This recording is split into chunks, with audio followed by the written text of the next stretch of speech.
Hola, ¿qué tal? Muy buenas tardes. Antes de empezar con este cuento, quiero decirte que lo grabamos junto con Javier de Gringo Libros. Espero que te guste y que te pases por su canal para ver más contenido relacionado con literatura y con cuentos. No hay nadie en todo Ikenowo que no conozca la nariz de Senchi Naigo. Medirá unos 16 centímetros y es como un colgajo que desciende hasta más abajo del mentón. Es de grosor parejo desde el comienzo al fin.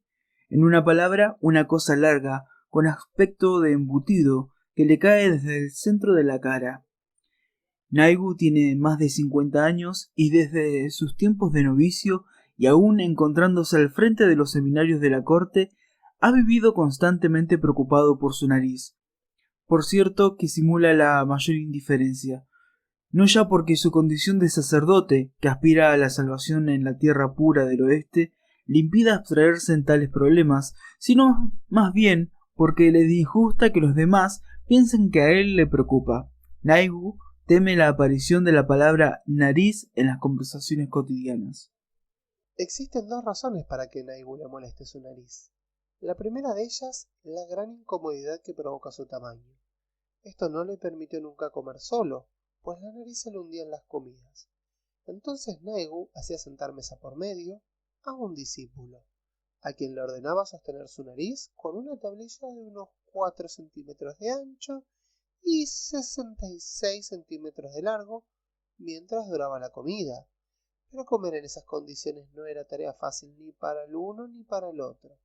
Cierta vez, un ayudante que reemplazaba a ese discípulo estornudó, y al perder el pulso, la nariz que sostenía se precipitó sobre la sopa de arroz. La noticia se propaló hasta llegar a Kioto, pero no eran esas pequeñeces. La verdadera causa del pesar de Naigu le mortificaba sentirse herido en su orgullo a causa de su nariz.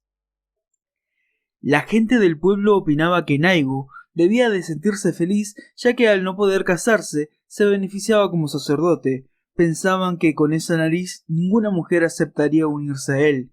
También se decía maliciosamente que él había decidido su vocación justamente a raíz de esa desgracia.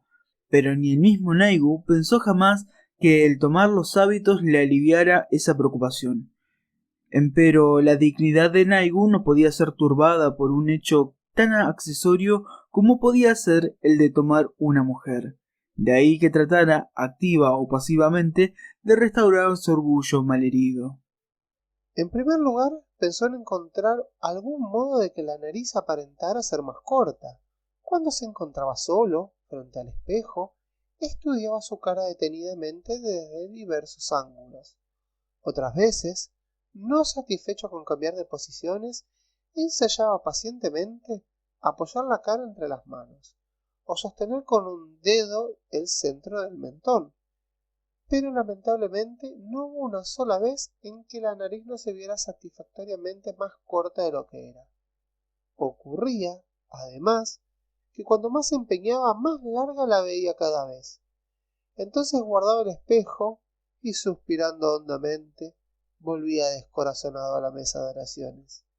De allí en adelante mantuvo fija su atención en la nariz de los demás. En el templo de Ikenowo funcionaban frecuentemente seminarios para los sacerdotes.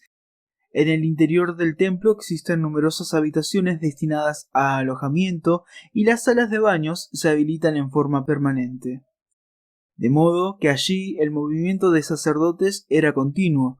Naigo escrutaba pacientemente la cara de todos ellos con la esperanza de encontrar siquiera una persona que tuviera una nariz semejante a la suya. Nada le importaban los lujosos hábitos que vestían, sobre todo porque estaba habituado a verlos. Naigu no miraba a la gente, miraba las narices, pero aunque las había aguileñas, no encontraba ninguna como la suya, y cada vez que comprobaba esto, su mal humor iba creciendo. Si al hablar con alguien inconscientemente se tocaba el extremo de su enorme nariz y se la veía enrojecer de vergüenza a pesar de su edad, ello denunciaba su mal humor. Recurrió entonces a los textos budistas en busca de alguna hipertrofia, pero para desconsuelo de Naigu, nada le decía si el famoso sacerdote japonés Nichiren o Sariputra uno de los 10 discípulos de Buda, habían tenido narices largas. Seguramente, tanto Nagarjuna, el conocido filósofo budista del siglo II, como Barney, otro ilustre sacerdote, tenían una nariz normal. Cuando Naigu supo que Ryugentuku, personaje legendario del país de Shu, de China, había tenido grandes orejas, pensó cuánto lo habría consolado si en lugar de esas orejas se hubiese tratado de su nariz. Pero no es de extrañar que, a pesar de estos lamentos, Naigu intentara en toda forma reducir el tamaño de su nariz. Hizo cuanto le fue dado hacer, desde beber una cocción de uñas de cuervo o hasta frotar la nariz con orina de ratón, pero nada, la nariz seguía colgando lánguidamente. Hasta que un otoño, un discípulo enviado en una misión a Kioto reveló que había aprendido de un médico su tratamiento para acortar narices. Sin embargo, Naigu, dando a entender que no le importaba tener esa nariz, se negó a poner en práctica el tratamiento de ese médico de origen chino. Si bien, por otra parte, esperaba que el discípulo insistiera en ello, y a la hora de las comidas decía ante todos, intencionalmente, que no deseaba molestar al discípulo por semejante tontería, el discípulo, advirtiendo la maniobra, sintió más compasión que desagrado, y tal como Naigu lo esperaba, volvió a insistir para que ensayara el método. Naturalmente, Naigu accedió. El método era muy simple y consistía en hervir la nariz y pisotearla después. El discípulo trajo del baño un balde de agua tan caliente que no podía introducirse en ella el dedo. Como había peligro de quemarse con el vapor, el discípulo abrió un agujero en la tabla redonda y tapando con ella el balde, hizo a Naigu introducir su nariz en el orificio. La nariz no experimentó ninguna sensación al sumergirse en el agua caliente. Pasado un momento, dijo el discípulo: «Creo que ya ha servido».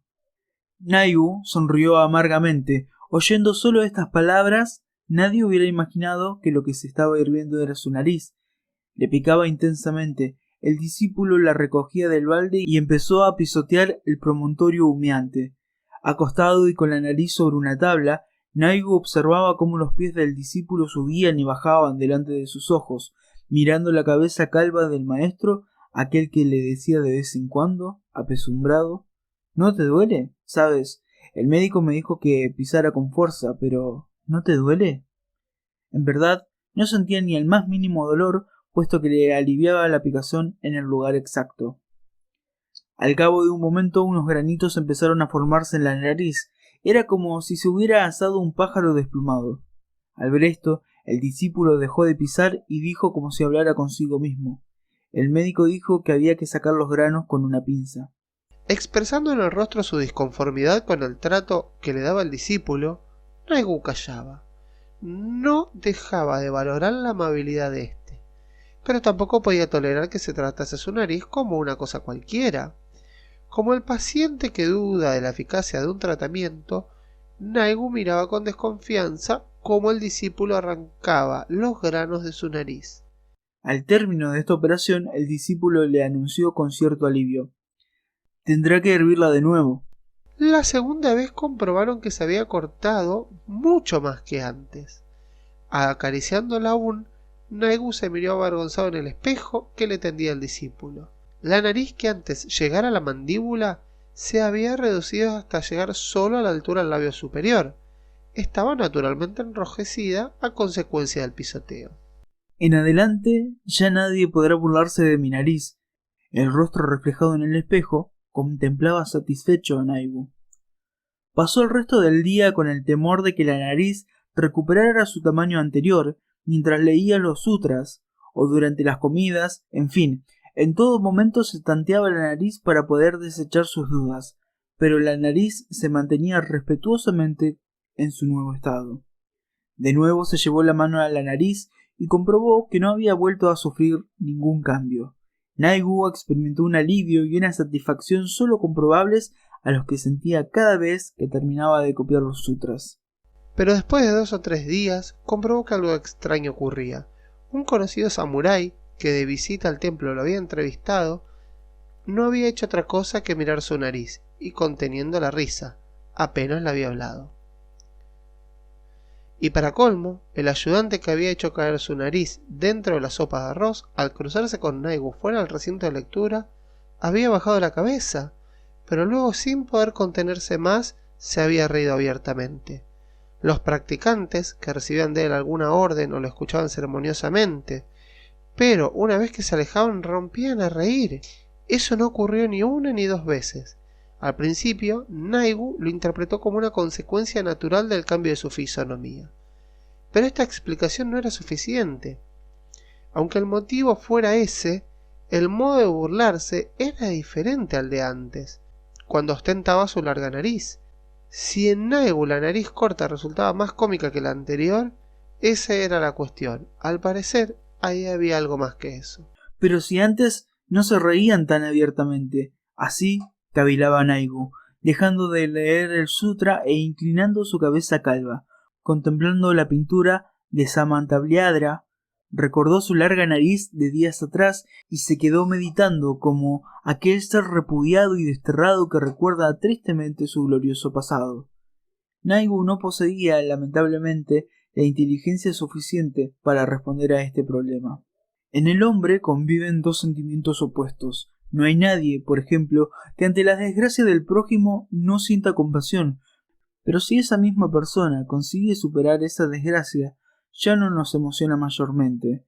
Exagerando, nos tienta a hacerla caer de nuevo en su anterior estado, y sin darnos cuenta sentimos cierta hostilidad hacia ella. Lo que Naigu sintió en la actitud de todos ellos fue, aunque él no lo supiera con exactitud, precisamente ese egoísmo del observador ajeno ante la desgracia del prójimo. Día a día, Naigu se volvía más irritable e irascible. Se enfadaba por cualquier insignificancia. El mismo discípulo que le había practicado la cura con la mejor voluntad empezó a decir que Naigu recibirá el castigo de Buda. Lo que enfureció particularmente a Naigu fue que cierto día escuchó agudos ladridos y al asomarse para ver qué ocurría, se encontró con que el ayudante perseguía a un perro de pelos largos con una tabla de unos 70 centímetros de largo, gritando: «La nariz te pegaría en la nariz». Naigu le arrebató el palo y le pegó en la sidra al ayudante. Era la misma tabla que había servido antes para sostener su nariz cuando comía. Naigu lamentó lo sucedido y se arrepintió más que nunca de haber acortado su nariz. Una noche soplaba el viento y se escuchaba el tañido de la campana del templo. El anciano Naigu trataba de dormir, pero el frío que comenzaba a llegar se lo impedía. Daba vueltas en el lecho tratando de conciliar el sueño, cuando sintió una picazón en la nariz. Al pasarse la mano, la notó algo hinchada e incluso afiebrada. «Debo haberme enfermado por el tratamiento». En actitud de elevar una ofrenda, ceremoniosamente sujetó la nariz con ambas manos. A la mañana siguiente, al levantarse temprano como de costumbre, vio el jardín del templo cubierto por las hojas muertas de las breneas y los castaños, caídas en la noche anterior. El jardín brillaba como si fuera de oro por las hojas amarillentas. El sol empezaba a asomarse. Naigu salió a la galería que daba al jardín y aspiró profundamente. En ese momento sintió retomar una sensación que había estado a punto de olvidar. Instintivamente se llevó las manos a la nariz. Era la nariz de antes, con sus 16 centímetros. Naigu volvió a sentirse tan lleno de júbilo como cuando comprobó su reducción. «Desde ahora nadie volverá a burlarse de mí», así murmuró para sí mismo, haciendo oscilar con delicia la larga nariz en la brisa matinal del otoño.